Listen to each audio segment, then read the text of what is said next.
નમસ્કાર વિદ્યાર્થી મિત્રો, હું છું પંકજ અને આપ સૌનું સ્વાગત છે મારી YouTube channel study with Pankaj Nadiya. મિત્રો, આપણે અગાઉની વિડીયોમાં તેરી હે જમી કવિતા અને એનો અભ્યાસ અને સ્વાધ્યાયના પ્રશ્નો જોયા હતા. આ વિડીયોમાં આપણે ભાષા સજ્જતા વિશે વાત કરીશું. તો જોઈએ આજની वीडियो. भाषा सज्जता. भाषा सज्जता का मतलब होता है हमारे भाषा कौशल्य में बढ़ोतरी करना, उसे बढ़ाना. तो आज के भाषा सत्ता का हमारा इस पाठ के अंदर, इस कविता के अंदर जो मुद्दा दिया हुआ है, जो पॉइंट है, वो है वचन परिवर्तन. सबसे पहले तो निम्नलिखित शब्दों को पढ़िए और समझिए. यहाँ पर कुछ उदाहरण दिए गए, उसे हमें पढ़ना है और उसमें से उसका अर्थ समझने का प्रयत्न करना है. क्या हो रहा है देखते हैं. ताला, तो उसमें से उसका जो वचन परिवर्तन बन के होता है वो है ताले, यानी कि बहुवचन होता है ताले. लड़का तो लड़के, घोड़ा घोड़े, बेटा बेटे, कमरा कमरे, छाता छाते, तोता तोते, रुपया तो रुपये. विद्यार्थी मित्रों, यहाँ पर आप देख सकते हैं कि एक समान परिवर्तन आ रहा है. जैसे कि ताला शब्द है तो ला का ए लगाकर ताले हो जाता है. फिर लड़का तो आ का ए हो जाता है. लड़का का के हो गया. घोड़ा तो घोड़ा डा का डे हो गया. तो एक समान परिवर्तन सारे शब्दों में आ रहे हो. तो इसके लिए नीचे कुछ लिखा भी है, पढ़ते हैं. उपर्युक्त शब्दों को पढ़ने से पता चलता है कि आकारांत पुल्लिंग शब्दों का बहुवचन बनाने के लिए शब्दों के अंतिम आ शब्द को ए कर दिया जाता है.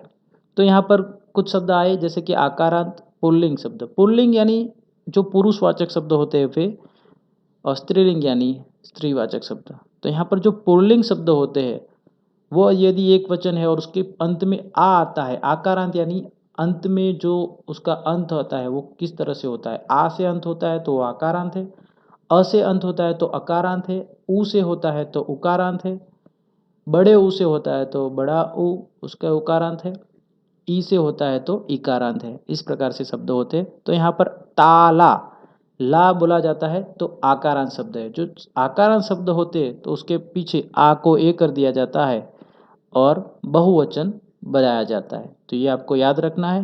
परीक्षा में आप इस नियम के आधार पर वचन परिवर्तन कर सकते हैं.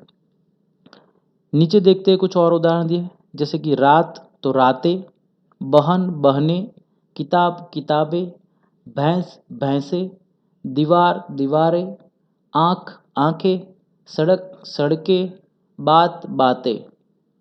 तो यहाँ पर भी एक ही समान परिवर्तन आ रहा है, एक ही समान फर्क हो रहा है. देखिए, त का ते, न का ने, लेकिन एक और छोटी सी चीज़ दिख रही है, वो है बिंदी. यहाँ बिंदी भी लगती है. तो ये ध्यान रखना है, सारे शब्दों में यहाँ पर मात्रा के साथ बिंदी भी लगी हुई है, ये आपको याद रखना है.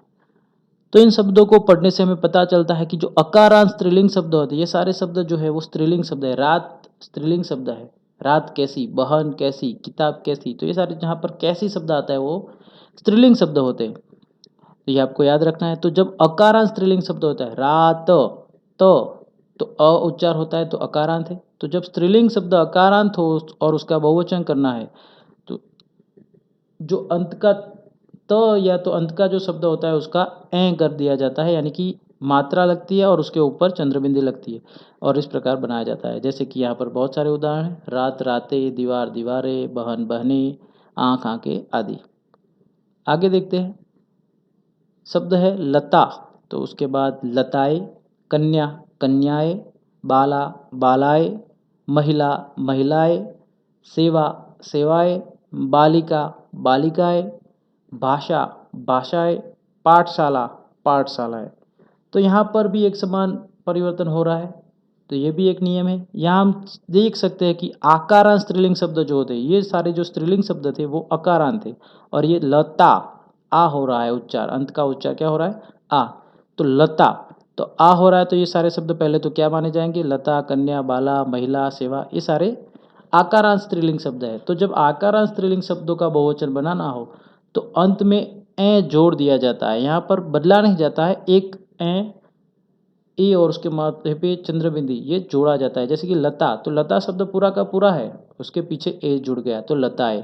कन्या तो ए जुड़ गया कन्याए, बाला ए जुड़ गया बालाए, महिला ए जुड़ गया महिलाए। इस तरह से बहुवचन बनाया जाता है।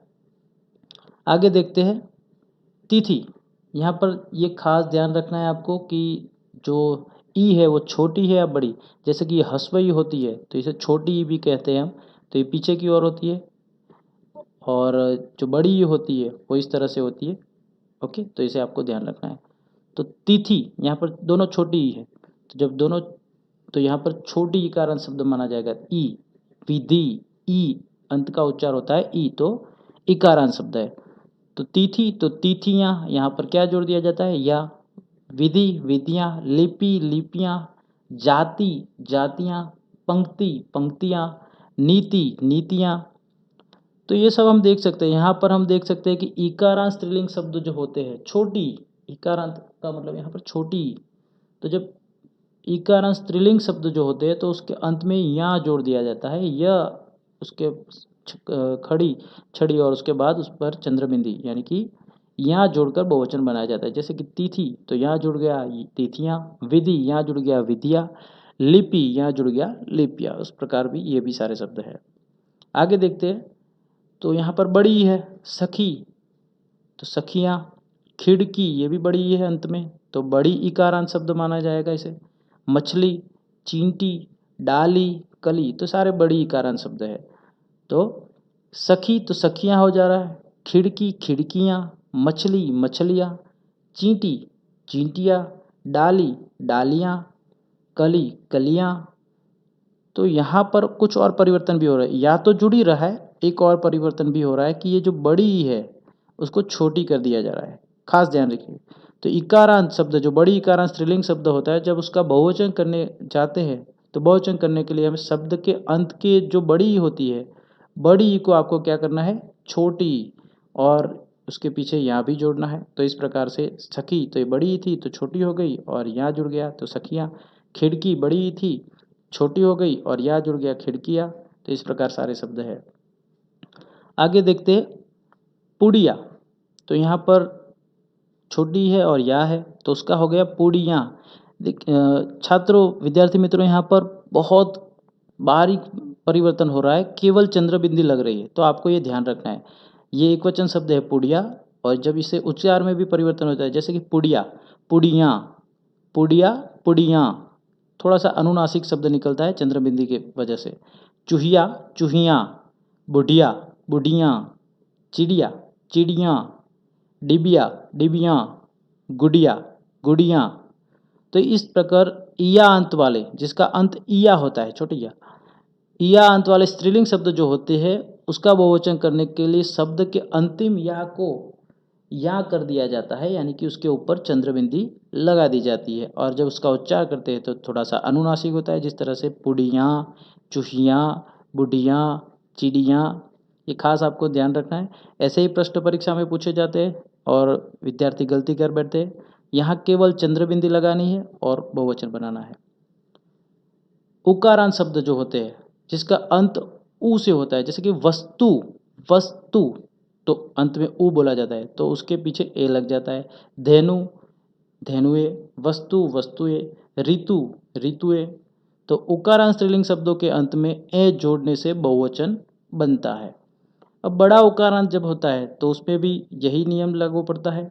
वधु तो वधुए, जू तो जुए। तो उकारांत स्त्रीलिंग शब्दों में, लेकिन एक बात खास ध्यान रखनी है, जिस तरह से बड़ी वाला में होता था उसी तरह बड़ा ऊ होता है तो उसका छोटा ऊ कर देना है। तो उकारांत स्त्रीलिंग शब्दों में जब बड़ा ऊ हो अंत में तो उसका छोटा ऊ करके ए लगाने से बहुवचन बनता है। जैसे कि वधु तो वधुए, यहाँ बड़ा ऊ है उसका छोटा हो गया और ए जुड़ गया। जू बड़ा हुए छोटा हो गया, ए लग गया। ओके। अब औकारांत शब्द, कुछ शब्द औकारांत भी होते हैं, यानी कि जिसका अंत औ से होता है, तो ऐसे शब्दों के अंत में भी ए जोड़कर उसका बहुवचन बनाया जाता है। औकारांत स्त्रीलिंग शब्दों के अंत में ए लगाकर बहुवचन बनाया जाता है। जैसे कि गौ तो गौवे, गौ यानी गाय, गौवे यानी बहुत सारी गाय। अब यहाँ पर कुछ इस प्रकार के शब्द है जिसके पीछे अलग ही शब्द लगता है। जैसे कि प्रजा तो प्रजा जन, पाठक पाठक गण, लेखक लेखक वृंद, मजदूर मजदूर वर्ग, गुरु, गुरुजन, श्रोता, श्रोतागण, अध्यापक, अध्यापक वृंद, शिक्षक, शिक्षक वर्ग, शिक्षक गण भी होता है कई जगह, छात्र, छात्रगण, कवि, कविगण। तो जब एक वर्ग या कोई दल या समूह का बोध कराने के लिए कुछ एक वचन शब्दों के अंत में गण, वर्ग, वृंद, प्रजा, जन जैसे शब्द जोड़ दिया जाता है, जैसे कि प्रजा, तो प्रजाजन बहुवचन बनाने के लिए ऐसा किया जाता है। विद्यार्थी मित्रों, अब उपर्युक्त नियमों के आधार पर हमें यहाँ कुछ खाली जगह दिए है, रिक्त स्थान दिए हुए, उसे भरना है और बहुवचन शब्दों का वचन परिवर्तन करना है। बहुवचन करना ऐसा नहीं, लेकिन जो भी वचन दिया है उसका परिवर्तन करना है। जैसे कि नदी, तो नदियाँ हो जाएगा। ध्यान ये रखना है कि यह बड़ी है तो इसे छोटी कर देनी है। किताब, किताबें। दरवाजे, ये बहुवचन है, इसका एक वचन करना है दरवाजा। कला, कलाएँ। कौआ, कौवे। धातुएं, तो ये बहुवचन है, इसका एक वचन करना है धातु। सड़कें, ये भी बहुवचन है, इसका एक वचन होगा सड़क। कुत्ता, तो उसका हो जाएगा कुत्ते। उपसर्ग, ये एक नया मुद्दा है, इसके बारे में पढ़ते हैं। उपसर्ग क्या होते हैं? तो उपसर्ग वे शब्द या शब्दांश होते हैं जो किसी शब्द के आगे जुड़कर उस शब्द के अर्थ में परिवर्तन कर देते हैं, उसमें अर्थ में परिवर्तन कर देते हैं, यानी कि एक नया शब्द बनाते हैं। जैसे यहाँ पर कुछ दिए हुए, उसके बाद हम आगे बात करेंगे। निर्गुण, यहाँ गुण शब्द है, मुख्य शब्द क्या है? गुण। आगे नीर शब्द लग गया तो निर्गुण, तो ये शब्द बदल गया। गुण और निर्गुण अलग अलग शब्द होते। सगुण, तो गुण और सगुण ये भी अलग हो जाते हैं। अवगुण, दुर्गुण। तो इस प्रकार आगे कौन कौन से उपसर्ग लगे? नीर, स, अव और दूर। इसके बाद दूसरा शब्द है योग, ये मुख्य शब्द है योग। तो संयोग, वियोग, उपयोग और प्रयोग, तो ये सारे उपसर्ग लगकर नए शब्द बन गए। देश, तो विदेश, उपदेश, अनुदेश और स्वदेश, तो इस प्रकार ये भी नए शब्द बन गए। देखते हैं आगे। निर्देशित उदाहरणों में गुण, योग और देश शब्दों से पहले कुछ शब्दांश जोड़कर नए शब्द बनाए गए हैं। आइए देखें किस तरह से ये शब्द बनते हैं। तो यहाँ शब्दांश दिया है और नया शब्द कौन सा बनता है देखते हैं। क, तो दूर, दूर धन गुण, यानी दूर और उसके साथ गुण शब्द जोड़ दिया गया तो दुर्गुण। स और गुण तो सगुण। उसके बाद है नीर और गुण तो निर्गुण। अव और गुण तो अवगुण। उसके बाद दूसरा शब्द जो था योग था, तो प्र और योग प्रयोग, वि और योग वियोग, सम और योग, यहाँ पर सम है, सम और योग तो संयोग, संयोग, उप और योग यानी उपयोग। तीसरा था देश, तो स्व धन देश यानी स्वदेश, उप और देश उपदेश, वि और देश विदेश, अनु और देश अनुदेश। तो यहाँ पर दूर, नीर, स, अव, प्र, सम, वि, उप, स्व तथा अनु, यानी कि ये जो सारे शब्द है, ये जो कोष्टक के अंदर दिए हुए हैं, चौकोर के अंदर दिए, ये सारे शब्द ऐसे शब्दांश हैं जिनका प्रयोग स्वतंत्र रूप से नहीं किया जा सकता। ये शब्दों का अर्थ कुछ नहीं होता है, स्वतंत्र रूप से इसका अर्थ कुछ नहीं होता। लेकिन ये जब किसी शब्द के प्रारंभ में जुड़ जाते हैं तो उसका अर्थ बदल देते हैं और एक नया शब्द बनाते हैं। तो ऐसे शब्दों को हम उपसर्ग कहते हैं। शब्द के प्रारंभ में जुड़ने से ये उनके अर्थ में परिवर्तन ला देते हैं तथा नए शब्दों का निर्माण भी कर देते हैं। उसकी परिभाषा है या तो व्याख्या ये कुछ इस प्रकार दी हुई है। उपसर्ग वे शब्दांश है जो सार्थक शब्दों से पूर्व जुड़ने पर, खास ध्यान रखिए सार्थक शब्दों के पूर्व, यानी कि हर शब्द के साथ नहीं लगा सकते, शब्द का कुछ अर्थ होना चाहिए। सार्थक शब्दों से पूर्व जुड़ने पर अर्थ में परिवर्तन ला देते हैं, तो ये आपको ध्यान रखना है। निम्नलिखित उपसर्गों को पढ़कर समझिए।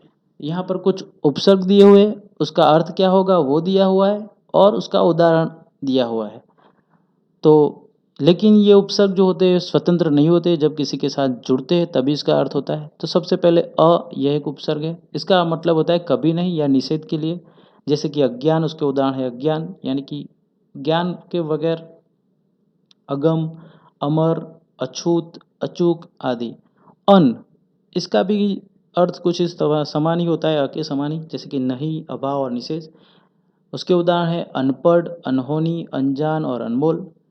क, इसका मतलब होता है बुरा या बुरी, जैसे कि कपूत, कु, यानी बुरा और बुरी होता है, जैसे कि कुपुत्र, कुसंग, कुकर्म और कुसमय।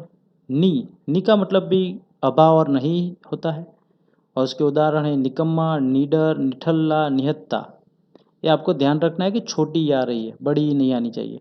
पर का मतलब होता है पराया, दूसरा, दूसरी पीढ़ी का, जैसे कि परदेश तो दूसरे देश का, परलोक दूसरे लोक का, परदाता दूसरी पीढ़ी का, परपोता ये भी दूसरी पीढ़ी का। स ये ध्यान रखना है कि स कौन सा आता है, ये आपको याद रखना है। सहित और अच्छा इसका मतलब होता है, जैसे कि सपूत यानी कि अच्छा लड़का, सपरिवार, सुविचार। ये सुविचार यहाँ पर गलत दे दिया है, यहाँ पर हमें स की बात कर रहे हैं। ओके। और सकाम, अध यानी आधा, जैसे कि अध पका, अध मरा, अध जला, अध खिला आदि। एक उपसर्ग और भी है दु, इसका मतलब होता है बुरा या तो दोगुना, दुखद, दुबला, दुस्वप्न, दुगुना आदि। इसके बाद है बिन। बिन का मतलब होता है बिना या तो निषेध। इसके कुछ उदाहरण है बिन बात यानी बात के बिना, बिन ब्याह यानी जिसके शादी नहीं हुई, बिन मांगे यानी मांगे बिना ही, बिन कहे यानी कहे बिना ही। उसके बाद है भर, तो इसका अर्थ होता है पूरा और ठीक, जैसे कि उसके उदाहरण है भरपेट, भरमार, भरपूर और भरचक। चौ का मतलब होता है चार, तो ये जब आगे लग जाता है तो उसके कुछ अर्थ हो जाते हैं। चौराहा यानी जहाँ पर चार राहें मिल रही हो, चौमासा यानी 4 मासों का समूह, 4 महीनों का समूह, चौकोर यानी चारों कोर, और चौपाई यानी 4 पाई वाला। ओके। तो यहाँ पर एक हमें प्रश्न भी दिया हुआ है, निम्नलिखित उपसर्गों के योग से 3-3 शब्द बनाने हैं आपको। एक शब्द हम बना देते हैं, जैसे कि तो चौकोर, चौराहा। ओके। बिन यानी बिन बात, बिन ब्याह आदि ऊपर दिए हुए। आप और भी बना सकते हैं, अन तो अनपढ़, अध तो अधमरा, अधपका आदि। एक और मुद्दा है, देखते हैं, पढ़िए और समझिए। तो लड़, उसके साथ शब्द जुड़ गया आई, तो लड़ाई। लड़ धन, यहाँ पर प्लस का निशान है, धन। लड़ धन आई यानी कि लड़ाई। तो एक नया शब्द बनता है, लड़ शब्द है, उसके अंदर आई शब्द जुड़ता है और नया, लेकिन ये शब्द पीछे जुड़ता है। उपसर्ग जो था वो पहले आगे जुड़ता था, ये पीछे जुड़ रहा है। लड़ आई लड़ाई, लड़ आका लड़ाका। उसी प्रकार चाचा और ई बड़ी ई जुड़ जाए तो चाची, चाचा और एरा जुड़ जाए तो चचेरा, दया और आलू तो दयालु, दया और वान तो दयावान। तो इस प्रकार कुछ शब्द पीछे भी जुड़कर शब्द के अर्थ में परिवर्तन करते हैं, कुछ शब्दांश ऐसे भी होते हैं। तो उपर्युक्त उदाहरणों में लड़, चाचा और दया शब्दों में क्रमशः आई, ई तथा आलू शब्दांशों का प्रयोग करके नए शब्द बनाए गए। फिर से देखते हैं, लड़ और आई तो लड़ाई, लड़ और आका तो लड़ाका। तो यहाँ पर नया शब्द बन गया, ये शब्द जुड़ने की वजह से, इस शब्दांश जुड़ने की वजह से। चाचा और ई जुड़ने से चाची, चाचा और एरा जुड़ने से चचेरा, दया उसको आलू जोड़ दिया गया तो दयालु, दया और वान तो दयावान। तो ये पीछे कुछ शब्द जुड़ रहे हैं और शब्द के अर्थ में परिवर्तन ला रहे हैं। तो लड़, चाचा तथा दया शब्दों के अंत में जोड़े गए आई, ई और आलू शब्दांश क्या है? प्रत्यय है। इसे याद रखने का तरीका बिल्कुल सरल है। प्रत्यय प से शुरू होता है, तो जो पीछे लगते हैं वो प्रत्यय होते हैं। उपसर्ग अ से शुरू होता है, उ से शुरू होता है, तो आगे लगने वाले उपसर्ग। तो इस तरह से आपको याद रखना है। ऐसे शब्दांश जो शब्दों के अंत में जुड़कर नए शब्दों का निर्माण करते हैं उसे प्रत्यय कहा जाता है, प्रत्यय कहलाते हैं। ये उसकी परिभाषा है, व्याख्या है। यहाँ पर कुछ उदाहरण भी दिए हुए हैं, देखते हैं। जैसे कि शब्द है चल, उसके पीछे प्रत्यय शब्दांश है ता, तो चलता। खा और या तो खाया, सुन और कर तो सुनकर, पढ़ और आई तो पढ़ाई, खेल औना खिलौना। कुछ शब्द ऐसे भी होते हैं जिसमें अर्थ अलग से, शब्द नया शब्द कुछ अलग बन जाता है, जैसे कि यहाँ पर पढ़ और आई था तो पढ़ाई हो गया, तो ये तो मिलता है। लेकिन खेल और औना तो खिलौना हो गया। गाड़ी और वाला गाड़ी वाला, भूख पत्ता आ, भूख धन आ भूखा, लड़का और पन तो लड़कपन, इंसान ईयत इंसानियत, खाट और इया तो खटिया, बल और शाली बलशाली, झगड़ा आलू झगड़ालू, बाबू और आइन बबुआइन, शेर और नी शेरनी, भीख और आरी भिखारी। इसका एक अभ्यास भी दिया हुआ है। निम्नलिखित शब्दों में प्रयुक्त प्रत्यय ढूंढिए। मनुष्यता, धनवान, रसोईया, टोकरी, इखरा, धोखेबाज, बलवती और भाग्यवान। कौन से प्रत्यय लगे? तो मनुष्यता, तो यहाँ पर ता शब्द प्रत्यय है। धनवान, तो धन और वान, तो वान प्रत्यय। रसोई और ईया, तो रसोईया। टोकर और ई, टोकरी, तो ई प्रत्यय है। ईख हरा, तो यहाँ पर हरा प्रत्यय है। धोखेबाज, धोखा और बाज, तो बाज शब्द है प्रत्यय। बलवती, बल और वती, तो वती प्रत्यय। और भाग्यवान, तो वान प्रत्यय है। योग्यता विस्तार, तो छात्रों के लिए है, यानी आप सबके लिए है। भिन्न भिन्न प्रार्थनाओं का संकलन कीजिए। संकलन करना है मतलब को आपको इकट्ठी करना है, अलग अलग प्रार्थनाएं इकट्ठी कीजिए। आप यूट्यूब में से, गूगल में सर्च करके भी प्राप्त कर सकते हैं, और कई सारे मैगजीन में भी आती रहती है, तो इसे प्राप्त कर सकते हैं। તો વિદ્યાર્થી મિત્રો, તમને આ વિડીયો કેવી લાગી? કોમેન્ટ બોક્સમાં ચોક્કસથી જણાવજો. અને મારી આ વિડીયો આપને ગમી હોય તો એને લાઈક કરો, તમારા મિત્રો સુધી પહોંચાડો, શેર કરો. અને તમે મારી ચેનલ જો સબસ્ક્રાઈબ ના કરી હોય તો અત્યારે સબસ્ક્રાઈબ કરો, જેથી કરીને તમને આવનારી નવી વિડીયોની અપડેટ મળતી રહે. મળીએ વિદ્યાર્થી મિત્રો એક નવા વિડીયો સાથે. ત્યાં સુધી આવજો.